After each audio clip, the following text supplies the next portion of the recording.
Dress पता नहीं कहाँ हो गई गुम, मुझे मिल ही नहीं रही है। तो मेरा हो गया है रेडी और अब मैं जल्दी से भोग जो है वो लगा देती हूँ।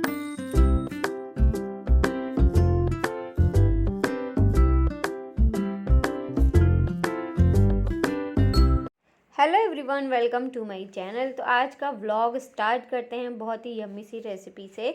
तो आज मैं ना पहली बार सरसों का साग बनाने जा रही हूँ। सरसों का साग जो है वो यहाँ मिलता ही नहीं है, मतलब मुंबई में बहुत ही ढूंढने से सरसों और बथुआ जो है वो मिलता है। एक दिन ये लेकर भी आए थे तो उसमें इतने सारे कीड़े थे, इतने चिपके हुए थे कि मैंने वो पूरा का पूरी गड्डी जो है वो फेंक दी थी। तो अभी मुझे फिर से बड़ी फ्रेश सी जो है वो गड्डी मिली है। तो मैंने सोचा कि चलो साग जो है वो बनाया जाए। इवन शायद मैं खा भी पहली बार रही हूँ सरसों का साग, इससे पहले मैंने कभी खाया भी नहीं है। तो मैं 2 सब्जियाँ बनाऊँगी, सरसों का साग बनाऊँगी और आलू गोभी मटर की सब्ज़ी भी बनाऊँगी, टमाटर वमाटर डाल के रसीली वाली। क्योंकि ना सरसों का साग मैं प्याज और लहसुन का बनाने वाली हूँ, क्योंकि उसमें कुछ बहुत खास होता नहीं है और अगर ये भी ना डालो तो मज़ा नहीं आता है। तो यहाँ मैंने पानी को जो है वो बॉयल होने रख दिया है और साग को ना अच्छे से पहले धो लिया था, उसके बाद ही मैंने चॉप किया। बस इसको ना उबालने देंगे हम, तो 1 से 2 सीटी देंगे, उसके बाद मीडियम आंच पे 5 मिनट तक जो है वो इसको हम उबलने के लिए ऐसे ही छोड़ देंगे। मतलब लिड लगे लगे ही, सीटी नहीं देनी है फिर हमें, ऐसे ही लगा के मतलब मैं रख दूँगी। यहाँ मैंने 1 मिर्च जो है वो डाल दी है। पहले मैंने सोचा था कि इसको मैं अच्छे से मैशर से ना घोट घोट के जो है वो बनाऊंगी, मतलब मैं इसको मिक्सी में जो है वो मैश नहीं करूँगी। लेकिन फिर वैसा हो नहीं पाया क्योंकि मेरा मैशर बहुत छोटा सा है, तो मेरा हाथ जो है वो जल रहा था, इस चक्कर में मुझे वो पीसना पड़ा। अभी यहाँ पर मैंने जो है वो सरसों का साग निकाल लिया है, बॉईल हो गया था, मैंने थोड़ा ठंडा होने रख दिया है क्योंकि मैं उसको पीसूँगी। तो यहाँ मैं तब तक बना रही हूँ रसीली वाली गोभी की सब्ज़ी। तो सिंपल सी सब्ज़ी बना रही हूँ। मैंने इसमें हींग जीरा डाला है, टमाटर 1 डाल दिया है चॉप करके, हरी मिर्च जो है वो डाल दी है। इसको थोड़ा सा बस मैं चला लूँगी, देन उसके बाद मसाले जो है वो डाल देंगे, हल्दी धनिया, बाकी जैसे आपको पता है नॉर्मल मसाले जो भी बेसिक से मसाले पड़ते हैं वो सब मसाले डाल के और इसको जो है वो अच्छे से भून लेंगे। ये सब्ज़ी भी ना मैंने मतलब पहले मैं गोभी की रसीली सब्ज़ी नहीं खाती थी। एक बार ही मैंने शायद से हाँ मक्के की रोटी के साथ ही बनाया था, मेरे इन लॉज आए थे तब। तब से मुझे काफ़ी अच्छी लगने लगी, वरना हमेशा ना मैं सूखी सब्ज़ी ही बनाती थी गोभी की। लेकिन मैंने रसीला बनाया तो मुझे अच्छा लगा। रसीली में भी ना उतना रसा नहीं करती हूँ मैं, जैसे हल्का सा ग्रेवी रहती है बस, बहुत ज़्यादा पानी पानी वाली मैं नहीं बनाती हूँ, वो मुझे बिल्कुल पसंद नहीं है। और दूसरी चीज़, मैं गोभी को अच्छे से बिल्कुल मैश कर देती हूँ, क्योंकि मुझको गोभी के बड़े बड़े जो पीसेस होते हैं ना वो बिल्कुल भी पसंद नहीं आते, उसका टेस्ट अच्छा नहीं लगता है। तो मैं उसको अच्छे से मैश कर देती हूँ। यहाँ मैंने डाल दिया है गरम मसाला, नमक, और बस इसको हम जो है वो लिड लगा के और कुक कर लेंगे। मिर्च भी डाल दी है थोड़ी सी। तो 3-4 सीटी आने तक जो है वो इसको पका लेंगे, देन उसके बाद हमारी गोभी जो है वो तैयार हो जाती है। फिर पानी अगर ज़्यादा लग रहा है तो आप इसको जो है वो थोड़ा जला लीजिए पानी को लिड खोल के, अदरवाइज़ जो है वो ऐसे ही रहने दीजिए। तो खूब सारा धनिया डाल के जो है वो मैं इसको आज बनाने वाली हूँ। तो ये मैंने ठाकुर जी के लिए भी बना ली है, क्योंकि दूसरा सरसों के साग में जो है वो प्याज व्याज रहेगा। तो यहाँ सरसों का साग बनाने के लिए मैंने लिया है 2 चम्मच देसी घी, आप बटर भी यूज़ कर सकते हैं। थोड़ी सी डाल दी है मैंने हींग, और आज पहली बार जो है वो मैं लहसुन की चीज़ बनाने वाली हूँ। तो यहाँ पे डाल दी है मैंने 2 लाल मिर्च, जिसमें ना तीखा नहीं होता है, और 1 लहसुन लिया था जिसकी मैंने 4 से 5 कलियाँ जो है वो चॉप कर ली थी बहुत बारीक बारीक। तो बहुत पहले से मेरे घर पे लहसुन रखा हुआ था, ये लेकर आए थे ऐसे ही। तो बस 1 ही लहसुन था, उसकी मैंने 4-5 कली जो है वो चॉप कर ली थी। हम लोग लहसुन ना खाते नहीं है, मुझे उसकी स्मेल बहुत ज़्यादा लगती है और मुंह से भी बहुत स्मेल आती रहती है, तो मुझे ऐसा पसंद नहीं है। पर फिर भी मैंने कहा आज बना के देखती हूँ। और यहाँ पर मैंने अदरक का छोटा सा पीस जो है वो ग्रेट कर लिया था, उसको मैंने डाल दिया है। जैसे ही लहसुन थोड़ा सा ब्राउन सा हुआ ना, वैसे ही मैंने जो है वो अदरक को कस कर रखा था वो ही मैंने इसमें मिक्स कर दिया है। बस इसको थोड़ा सा जो है वो हम चला लेंगे। देन उसके बाद एक मैंने मीडियम साइज़ का प्याज जो है वो चॉप किया था, वो प्याज जो है वो हम इसमें डाल देंगे और थोड़ा सा उसको जो है वो भून लेंगे। ये रेसिपी जो है वो मैं पहली बार बना रही हूँ, लेकिन मैं आपको सच बताऊँ, इतनी अमेजिंग सरसों का साग बना था कि मैंने भी पहले कभी नहीं खाया था सरसों का साग। यहाँ मैंने एक हरी मिर्च जो है वो बीच से कट करके जो है वो डाल दी है। अब बस यहाँ पर हम थोड़ा सा डालेंगे लाल मिर्च पाउडर और धनिया पाउडर। इसमें हल्दी वल्दी कुछ भी नहीं पड़ती है, बहुत ही सिंपल सा जो है वो साग बनता है। इसीलिए मैंने जो है वो इसमें प्याज जो है वो और लहसुन जो है वो ऐड कर दिया है। अदरवाइज़ सरसों का टेस्ट पता नहीं कैसा आता, मुझे नहीं पता है। तो यहाँ मैंने सरसों जो है वो मैश करके रख लिया था। अगर आप एकदम वैसा चाहते हैं ना पंजाबी स्टाइल वाला, तो आप जैसे कुकर में आपने सीटी लगाई थी, तो सीटी खोलने के बाद आप उसको ना अच्छे से मैशर से मैश करते रहिए हाथ से। मेरे पास था नहीं, बहुत छोटा है, तो वो गरम गरम हीट लग रही थी, इसलिए मैं कर नहीं पा रही थी। तो मतलब गैस को ऑन रखिए एकदम सिम आँच पे, और उसको मैश करते रहिए। जब भी वो पूरा मैश हो जाएगा तो आप इसमें मिलाइएगा, तो उससे और ज़्यादा अच्छा जो है वो टेस्ट आता है। और थोड़ा सा ना मैं कहूँगी उसमें हल्का सा पानी सा भी ऐड रहता है, यहाँ एकदम ये ड्राई था। यहाँ मैंने नमक जो है वो ऐड कर दिया है। आप अपने अनुसार जो है टेस्ट के अनुसार नमक ऐड कर दें। यहाँ मैंने थोड़ा सा मकई का आटा लिया है। मकई का आटा इसलिए डालते हैं कि जो पानी है ना सरसों वो अपना छोड़ ना दे, एकदम ड्राई रहे, इसलिए थोड़ा सा मैंने 1 से 1.5 चम्मच जो है वो मकई का आटा जो है वो डाल दिया है। बस अब इसका कोई काम नहीं है, अब इसको अच्छे से हमें भूनना है। जितना ज़्यादा हम इसको भूनेंगे उतना ही ज़्यादा ये टेस्टी बनता है। अगर हम थोड़ा सा भून के इसको रख देंगे तो मज़ा नहीं आता है, इसको अच्छे से हमें इसको भूनना पड़ेगा। तो बस मैं इसको भुनने देती हूँ। देन सब्ज़ी भी जो है वो मेरी बन चुकी है गोभी की, वो भी देख लेते हैं। तो यहाँ सब्ज़ी जो है वो देखिए तैयार हो गई है, और रसा इसका जो है मतलब ग्रेवी जो है वो एकदम परफेक्ट है, मेरे को बिल्कुल भी जलाने की ज़रूरत नहीं है। तो यहाँ मैं इसको अच्छे से मैश कर दूँगी। मुझे बिल्कुल मज़ा आता है एकदम मैश करी हुई सब्ज़ी खाने में। यहाँ मैंने ढेर सारा धनिया डाल दिया है, जो कि बहुत ज़रूरी है। धनिया के बिना तो मज़ा ही नहीं आता इस तरीके की सब्जियों में। तो धनिया मैंने ढेर सारा डाल दिया है, और देखिए कितनी बढ़िया देखने से लग रही है सब्ज़ी। चावल के साथ भी बहुत अच्छी लगती है, और रोटी पराठे के साथ भी बहुत अच्छी लगती है। तो बस यहाँ पे मेरा जो है वो सरसों का साग रेडी हो चुका है, और अच्छे से जो है वो ये भुंज गया है। अब मैं आपको आज ना अलग तरीके से मक्के की रोटी बनाना बताती हूँ। यहाँ मैंने मक्के का आटा छान लिया है, और बहुत ही थोड़ा सा लिया है मैंने आटा गेहूं का। इसमें डाल दिया है मैंने नमक, और धनिया डाल दूँगी चॉप करके। आटा जो है वो मैंने लगभग आपको बताऊँ तो आधी कटोरी से भी कम लिया है, मतलब थोड़ा सा ही लिया है बिल्कुल। बस यहाँ 2 चम्मच मैं डाल दूँगी रिफाइंड ऑयल। ये मैं आपको इसलिए बता रही हूँ, पिछली बार शायद से मैंने जो बनाया था मक्के की रोटी, उसमें मैंने हाथ से रोटी बनाई थी, जो कि टूट टूट भी जा रही थी। मतलब टेस्ट में तो अच्छी थी, पर बहुत छोटी छोटी रोटी बन रही थी। आज मैं आपको बताऊंगी कैसे हम आसानी से इसको बेल के जो है वो बना सकते हैं। गुनगुना पानी मैंने लिया है, बहुत ही हल्का गुनगुना पानी है, इसी से हम आटा जो है वो लगा लेंगे। इससे क्या होगा ना, एकदम नरम जो है वो आटा हो जाएगा। और पहले मैंने ना एक बार ही ट्राई किया था इस तरीके से बनाने का, उसके बाद ही आप लोगों के साथ शेयर कर रही हूँ। कोई भी एक्सपेरिमेंट मैं ऐसे नहीं करती हूँ, पहले मैंने सोचा कि खुद से ट्राई करती हूँ, जब रिज़ल्ट अच्छा आया तभी मैंने सोचा कि अब आप लोगों के साथ भी शेयर करती हूँ। जिन लोगों को भी मक्के की रोटी बनाने में परेशानी आती है, मुझे ही आती थी। मुझे एक किसी ने आंटी ने कमेंट भी किया था कि ऐसी रोटी नहीं होनी चाहिए, साइड से कटी उटी नहीं होनी चाहिए वैसा। यहाँ मेरा आटा लग गया है, इसको मैं 10 मिनट के लिए रेस्ट पे रख दूँगी। और आटा जो है वो अच्छे से रेस्ट करा दिया था मैंने 10 मिनट के लिए। अभी मैं इसके नॉन स्टिक तवे पे बनाऊँगी। पिछली बार मैंने आपके साथ लोहे के तवे पे बनाना बताया था, उस पर थोड़ा सा स्टिक हो जाता है, इस पर स्टिक नहीं होता है। तो इसको अच्छे से हम मसल लेंगे 1-2 बारी, और देन उसके बाद जैसे हम रोटी बनाते हैं ना, एग्जैक्ट वैसे ही मैं आज आपको बनाना बताऊँगी। बड़ी ही सही जो है वो मक्के की रोटी बनी थी। बस ये है कि इसको बहुत ही हल्के हाथ से हमें बेलना होगा, जैसे हम रोटी में प्रेशर लगाते हैं रोटी पराठे में, वैसे नहीं लगाना होगा। बहुत ही हल्के हल्के हाथ से जो है हमें इसे बेलना होगा, और बिना कटी फटी जो है वो रोटी बन के तैयार होंगी। तो लोग ना बड़े जल्दी जज कर लेते हैं, पर मुझे ऐसा लगता है कि मैं भी कोई, मेरी भी शादी को उतने साल नहीं हो गए, या मेरी भी उतनी उम्र नहीं हो गई है जो कि मैं एकदम परफेक्ट चीज़ें जो है वो बना लूँ। मैं भी हर दिन कुछ नया सीखती हूँ और आप लोगों के साथ शेयर करती हूँ।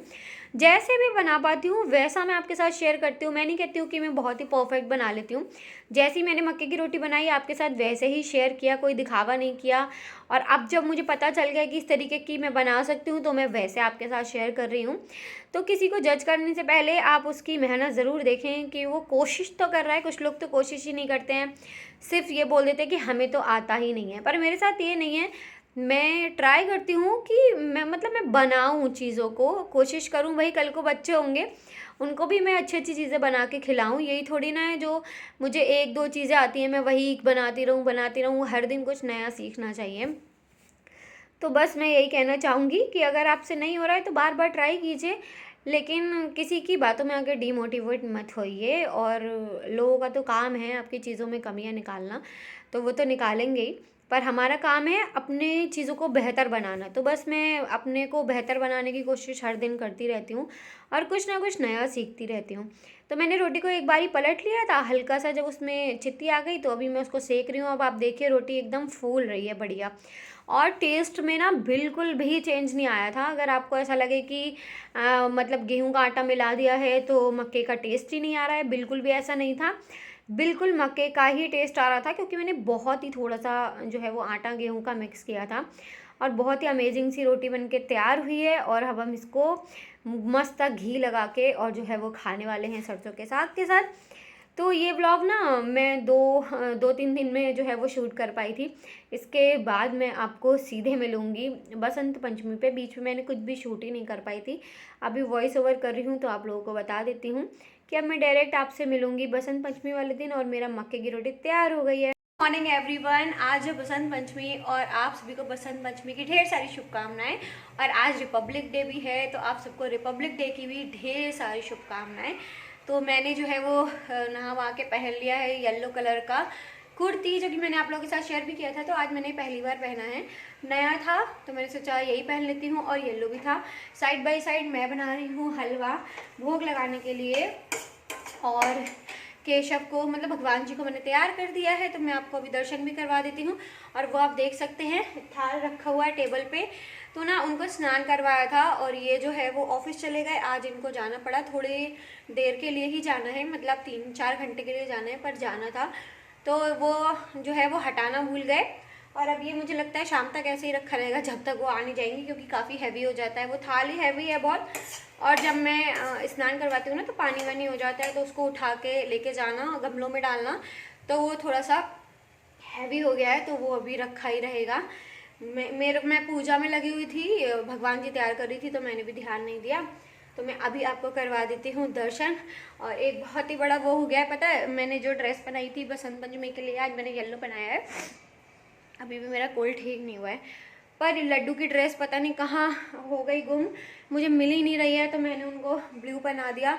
बाद में मुझे दिमाग में आया कि मुझे इससे अच्छा वाइट पहना देना चाहिए था, लेकिन मैं इतना ज़्यादा थक गई थी ना, ड्रेस ढूंढ ढूंढ के इतना ज़्यादा थक गई थी कि लिटरली मैं परेशान हो गई। मतलब मेरे को इतनी इरिटेशन होने लगी। मैंने सोचा अब जल्दी से जो है सो पहना देती हूँ, तो फिर मैंने उनको ब्लू ही पहना दिया। बाद में मुझे रिग्रेट हो रहा था कि मैं इससे अच्छा वाइट पहना देती, आज रिपब्लिक डे भी है तो वो।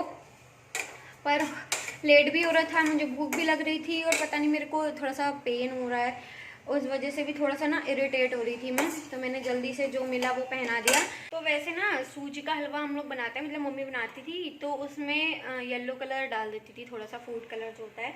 पर मेरे पास येलो कलर नहीं है, ये ऑरेंज वाला कलर है, तो मैं यही डाल दूँगी, थोड़ा सा डाल दूँगी। वैसे येलो कलर डाल लेना चाहिए, क्योंकि आज पीले वस्त्र पहनना चाहिए, पीला ही भोग लगाना चाहिए, पीला ही खाना चाहिए। तो उस चक्कर में तो मैं सोच रही हूँ कि यही डाल दूँ कि ना डालूँ, क्योंकि इससे तो रेडिश टाइप का हो जाता है, ऑरेंज टाइप का होता है ना, वैसा हो जाता है।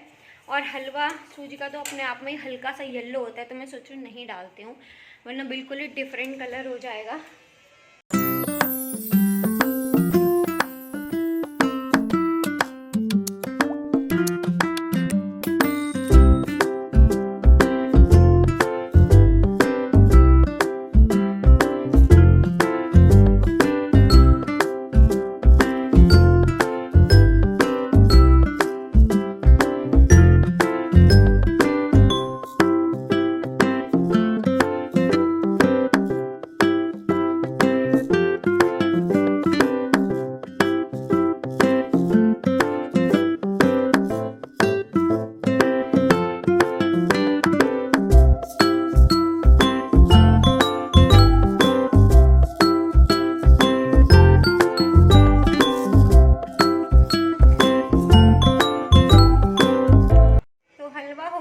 रेडी और अब मैं जल्दी से भोग जो है वो लगा देती हूँ ठाकुर जी का और सरस्वती माता का भी।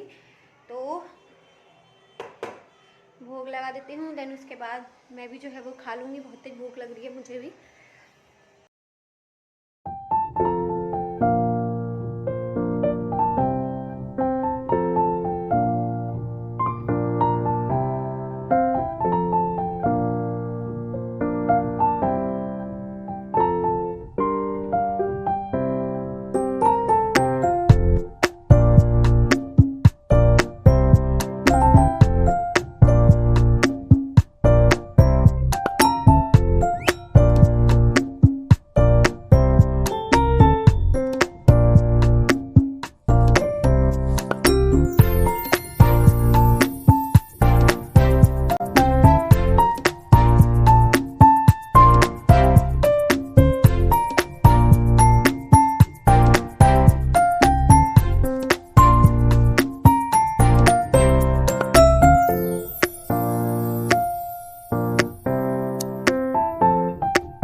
बज रहा है 2 और खाना मैंने बना लिया है।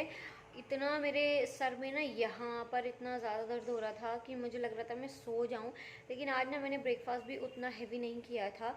मतलब रस खाए थे, नमकीन खाई थी और थोड़े से सूखे आलू रखे थे वो खाए थे, और हाँ हलवा खाया था। मतलब जैसे मैं प्रॉपर एकदम सैंडविच या कुछ ऐसा खाती हूँ ना, वो सब मैंने नहीं खाया था।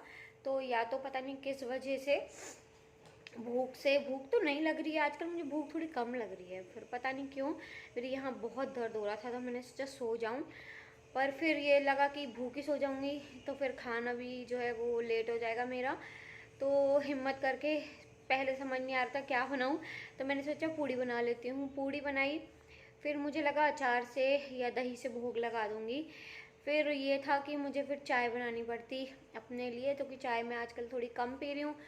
तो मुझे लगा त्योहार भी है तो कोई सब्ज़ी बना लेती हूँ, ये तो है नहीं। तो मैंने आलू मटर गोभी की सब्ज़ी बना ली है और अभी बस स्टीम निकल जाए फिर मैं लगा दूँगी भोग और देन मैं भी खा लूँगी। और सोच रही हूँ थोड़ी सी चाय भी बना लूँ, क्योंकि बहुत मेरे सर में दर्द हो रहा है। अभी ना थोड़ा सा कम हो गया था, फिर से एकदम से बहुत तेज़ होने लगा। पता नहीं क्यों हो रहा है, नींद नींद सी आ रही है, आँखें ना बहुत भारी हो रही हैं।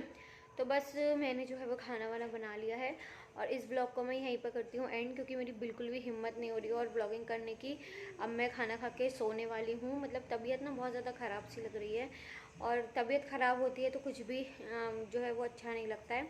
तो बस इस ब्लॉग को यहीं पे करते हैं एंड। आई होप आपने ब्लॉग एंजॉय किया होगा, और ब्लॉग थोड़ा सा भी पसंद आया हो तो लाइक शेयर कमेंट करना बिल्कुल भी ना भूलें। मैं मिलती हूँ आपको एक नए ब्लॉग के साथ। Till then bye bye.